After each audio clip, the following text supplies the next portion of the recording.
আসসালামু আলাইকুম বন্ধুরা, আজকে বাংলাদেশের মেয়েদের ফুটবল খেলা নিয়ে দারুণ একটা আপডেট নিয়ে হাজির হয়েছি।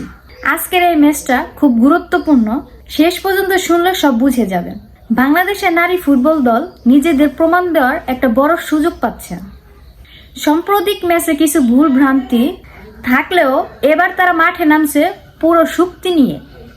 দলের খেলোয়াড়রা ট্রেনিংয়ে অসাধারণ পারফরমেন্স দেখিয়েছেন। ডিফেন্স লাইন, মিডফিল্ড, ফরওয়ার্ড সবাই এখন আত্মবিশ্বাসে ভরপুর। অনেকে জানতে চাইছেন আজকের ম্যাচটা কখন কোন সময় হবে, সেইগুলো একটু পরে বলতেছি, আগে মূল আপডেট শুনেন। আজকের ম্যাচে বাংলাদেশের কোচ জোর দিচ্ছেন দুইটা জিনিসে। প্রথম 20 মিনিট হয়তো ছাড় দিয়ে খেলবেন না, উইং দিয়ে দ্রুত কাউন্টার অ্যাটাক। দলের স্টার প্লেয়াররা বলছে এই ম্যাচটা তারা যে কোনো মূল্যে জিততে চায়। সাপোর্টাররা আজ আশা করছে মাঠে একটা নতুন বাংলাদেশ দল দেখবে। খেলাটি হবে 2 ডিসেম্বর সন্ধ্যা 7টায়, ভেন্যু ন্যাশনাল স্টেডিয়াম, ঢাকা। আজকে বাংলাদেশের মেয়েরা খেলবে আজারবাইজান নারী ফুটবল দলের সাথে। আপনারা বাংলাদেশের মেয়েদের জন্য দোয়া করবেন। ম্যাচ শেষে রেজাল্ট প্লাস হাইলাইট আমি আপলোড দিব। ভিডিও ভালো লাগলে লাইক, কমেন্ট, সাবস্ক্রাইব করতে ভুলবেন না।